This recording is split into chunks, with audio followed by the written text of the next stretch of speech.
હનુમાનજી હંમેશા સિંદૂરથી લાલ કેમ દેખાય છે? શું માત્ર એક પરંપરા છે કે તેની પાછળ છુપાયેલું ભક્તિનું મોટું રહસ્ય છે?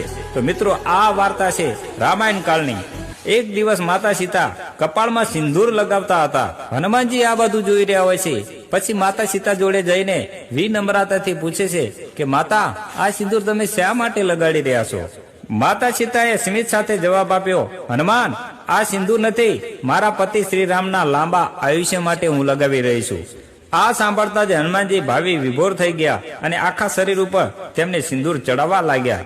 હનુમાનજી આખા શરીર ઉપર સિંદૂર લગાવતા હોય છે ત્યારે રામ અને લક્ષ્મણ બે ત્યાં જોડે જાય છે અને કહે છે, હનુમાનજી, તમે આ શું કરી રહ્યા છો? ત્યારે હનુમાનજી નમન કરીને કહે છે કે જો માતા સીતા કપાળ ઉપર થોડુંક સિંદૂર લગાવે છે તો તમારી ઉંમર વધે છે, તો હું આખા શરીર ઉપર લગાવું તો તમારી ઉંમર કેટલી વધશે? આ સાંભળીને શ્રીરામની આંખોમાં આંસુ આવી ગયા. વચન આપે છે કે હે હનુમાન, જે તમને સિંદૂર ચડાવશે તેના જીવનમાં બધા સંકટો નાશ પામશે. હનુમાનજી ખાલી સિંદૂરવાળા નથી સાહેબ, હનુમાનજી વિશ્વાસ અને ભક્તિના પ્રતીક છે. તો કમેન્ટમાં લખો જય શ્રી રામ અને આ વિડીયો વધુ ને વધુ શેર કરજો. અને સાહેબ, આવા વિડીયો જોવા માટે આ આઈડીને ફોલો કરજો. અને આની ફરમાઈશ હતી એક રમેશભાઈની, એમને કમેન્ટ કર્યું હતું કે આ વાર્તા લઈને આવો. તમે પણ કમેન્ટ કરો તમારે કઈ વાર્તા સાંભળવી છે. જય શ્રી રામ.